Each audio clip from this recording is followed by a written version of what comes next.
there is a self which is there, that is implied in self actualization. Actualization of what? Of the self.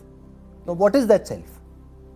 जब आप उसको question करते हैं तो that self is an illusion that is non-existent in reality. कोई separate self, self मतलब क्या? कोई सेपरेट सेल्फ. सेल्फ एक्चुअलाइजेशन मतलब क्या? Self growth. अरे भाई सेल्फ ग्रोथ से पहले ये तो देखो, या सेल्फ सेटिस्फैक्शन, उससे पहले ये तो देखो कहीं कोई सेपरेट सेल्फ है भी, या सिर्फ एक थॉट है.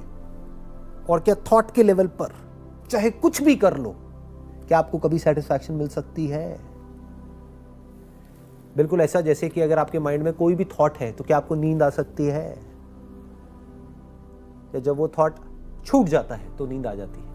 What is this self if it is not a bundle of thoughts? आपकी जो भी स्टोरी है, स्टोरी क्या है? थॉट्स को एक के साथ में एक पिरो दिया है, जैसे एक माला होती है. एक थॉट को दूसरे थॉट से जोड़ दिया है, कुछ एक्सपीरियंसेस को आपस में कनेक्ट कर दिया है जो पास्ट में हुआ है और जो फ्यूचर में आप करने वाले हो. ये आपकी आइडेंटिटी है. जिसके बेस पे आप प्रेजेंट में कोई एक्शन ले रहे हो. तो इसको अगर आप ध्यान से समझोगे, it is nothing but a bundle of thoughts. It's a narrative, it's a story जो आप अपने आप को सुना रहे हो. इस स्टोरी का रियल में क्या एग्जिस्टेंस है? इस सब का ग्राउंड क्या है? मैं ये हूं. पहले देखो तो सही, मैं ये हूं भी या नहीं हूं. आप जिसको भी सेल्फ बोलते हो उसमें से कॉन्शियसनेस को हटा दे तो सेल्फ कहां है? Are you just a bundle of thoughts और अ बंडल ऑफ एक्सपीरियंसेस और a bundle of memories? Are you just a narrative और अ स्टोरी और consciousness? Minus consciousness, where is the story? Minus consciousness, where is the thinker? Where is thought? Where is the universe? Minus consciousness. To talk about the non-living aspect of the universe, there has to be the living aspect of the universe. What is this living aspect of the universe? Consciousness. There is no division in consciousness. जैसे आपकी body के अंदर की space और इस body के अंदर की स्पेस अलग अलग नहीं है, ऐसे ही जो कॉन्शियसनेस यहाँ पर है और जो कॉन्शियसनेस यहाँ पर है वो अलग अलग नहीं है, अलग अलग लगती है. क्यों लगती है अलग? जैसे लाइट अलग अलग क्यों लगती है? इलेक्ट्रिसिटी तो सेम ही है, लाइट भी एक्चुअल में सेम ही है, बस अलग अलग लगती है. क्यों अलग अलग लगती है? Because of the bulb. Light actual में ना ब्लू है ना येलो है. वो जो बल्ब है, बल्ब की जो कंपोजिशन है वो ऐसी है कि वो लाइट के एक एस्पेक्ट को हमको दिखा रही है. Light which is colourless. Light का एक्चुअल में कोई कलर नहीं है. लाइट एक जगह पर ब्लू लग रही है, एक जगह पे येलो लग रही है. इस वजह से हम कह रहे हैं कि वो लाइट अलग अलग है. जैसे कोई आदमी गोरा है, कोई काला है, तो हम कह रहे हैं कि वो जो गोरा है वो काले से अलग है. That is from the stand point of the body. But if you talk about consciousness, that is not similar, that is same. This is enlightenment. So how do you come at the realization of it? It's obvious. But how do you realize it?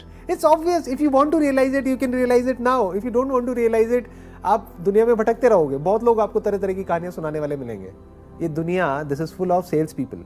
वो क्या है? वो कुछ ना कुछ आपको बेच रहे हैं, आपको पता भी नहीं है. हर एक का अपना कोई ना कोई मोटिव है. क्योंकि रियलिटी को एज इट इज देखना सिंपल है, तो लोगों के माइंड्स हैं कॉम्प्लिकेटेड, तो वो रियलिटी को कॉम्प्लिकेट कर देते हैं. वो क्या समझते हैं? एनलाइटनमेंट का मतलब या सेल्फ रियलाइजेशन का मतलब कोई एक्सपीरियंस हो रहा है, जिसके बाद में मैं एनलाइटेंड हो गया, अंदर से कुछ उठा, ये हुआ वो हुआ. राइट. कुछ सो कॉल्ड गुरुज हैं मार्केट में जो इस बात को प्रोपोगेट कर रहे हैं. वो कहते हैं स्पिरिचुअलिटी का मतलब ये है कि जब हमारे इन सेंसेस के थ्रू जो भी हमको एक्सपीरियंस हो रहा है या जो भी कुछ मेरी परसेप्शन में है, अभी मान लो ये सब कुछ है, धीरे धीरे मेरी परसेप्शन का दायरा बढ़ने लग जाता है. तो अब मेरी परसेप्शन में जो इस कमरे में है वो भी आ गया, इस कमरे के बाहर जो है वो भी आ गया, तो I will start experiencing you as part of me. ये बकवास है, ऐसा कभी नहीं हो सकता. अच्छा. इसका रियल स्पिरिचुअलिटी से कोई लेना देना नहीं है और ऐसा हो ही नहीं सकता. क्योंकि जो ये बात बोल रहा है बंदा, उससे क्वेश्चन पूछो, उसको बोलो अभी हम इस ऑडिटोरियम में बैठे हैं, इस कमरे में बैठे हैं, इस ऑडिटोरियम, इस कमरे के सामने एक घर है, उस घर के चौथे फ्लोर पर बताओ अभी क्या हो रहा है. अरे भाई, जो गुरु आपको ये सिखा रहा है उसको खुद को तो पता होना चाहिए. अगर वो खुद ही नहीं बता पा रहा तो आप कैसे बताओगे? इन सब चीजों में होता क्या है कि आदमी का जो ब्रेन है, आदमी की जो थॉट प्रोसेस है, उसको हाईजैक कर लिया जाता है. आपसे मैंने कुछ भी ऐसा बोला जो आपके एक्सपीरियंस में नहीं है और अब आप मेरे गुलाम हो. अब आप कहोगे गुरुजी बताओ वो एक्सपीरियंस मुझे कैसे होगा. जैसे लोग ड्रग्स के गुलाम बन जाते हैं. ध्यान से समझना. ड्रग्स के बारे में मैंने कुछ भी आपको बोला और मैं गायब हो गया. अब आप मेरे पीछे पीछे भाग रहे हो, यार मेरे को भी एक बार वो एक्सपीरियंस चाहिए. मैंने बोला ये एक नई ड्रग आई है मार्केट में ना, ये बड़ी सही है, ये उससे ऐसा एक्सपीरियंस होगा। आपके अंदर डिजायर्स पैदा हो गए, आपने कहा मुझे भी वो एक्सपीरियंस चाहिए, अच्छा तुझे चाहिए, तुझे ये करना पड़ेगा। आप कहोगे लेकिन ये करने से क्या होगा? अरे सवाल नहीं पूछने, जो कह रहा हूँ चुपचाप करता रहे। देख सब कर रहे हैं ना, पूरी भीड़ बैठी है, हजारों लोग बैठे हैं, जो कहा है बस उतना करते रहो। एक दिन ऐसा आएगा जब तुझे भी वो एक्सपीरियंस होगा और फिर तू एनलाइटेंड हो जाएगा।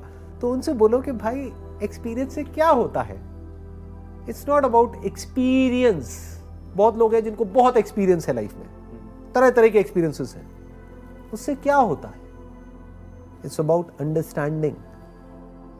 तो मैं क्या कह रहा हूं, अंडरस्टैंडिंग के लेवल पे ये एक फैक्ट है कि जो कॉन्शियसनेस आपकी बॉडी में है और जो मेरी बॉडी में है वो सेम है। The content of consciousness appears to be different. For example, अभी आपकी कॉन्शियसनेस में आपको ये बॉडी दिख रही है, यहां से जो कॉन्शियसनेस है उसमें ये बॉडी दिख रही है, so that is the content of consciousness. इतना सिंपल होता है। तो फिर लोग यहाँ तक क्यों नहीं पहुंच पाते हैं? क्योंकि लोग पहुंचना ही नहीं चाहते। सच ये है कि बहुत सारे लोग पहुंचना ही नहीं चाहते, वो खुश हैं अपने अपने बिलीफ्स में, कहानियों में खुश हैं। बच्चे हैं ना, दिमाग से बड़े नहीं हुए हैं, बॉडीज बड़ी हो गई बट दिमाग से बच्चे ही हैं। जैसे छोटे छोटे बच्चे नहीं होते अपनी गाड़ियों को एक दूसरे से कंपेयर करते हैं, बड़े भी तो यही करते हैं। तो ऐसे बच्चे जब स्पिरिचुअलिटी की दुनिया में जाएंगे वो क्या करेंगे? कहानियों में अपने गुरु को किसी दूसरे के गुरु के साथ में कंपेयर करेंगे, कहेंगे देख मेरे गुरु के पास में ये पावर्स है, वो पानी पे चल सकता है, वो हवा में उड़ सकता है, वो गायब हो सकता है। हाँ। तेरे गुरु में क्या पावर्स है? बस तेरा गुरु इतना ही कर सकता है। मैं उसके साथ जुड़ा हूं तो मैं ज्यादा स्पिरिचुअल हूं, मैं मेडिटेशन करता हूं तो मैं ज्यादा स्पिरिचुअल हूं, तू नहीं करता है तो तू कम स्पिरिचुअल है। अरे मेडिटेशन का स्पिरिचुअलिटी से क्या लेना देना है? ये क्यों नहीं पूछते व्हाट इज मेडिटेशन? क्या ध्यान करना होता है या ध्यान देना होता है?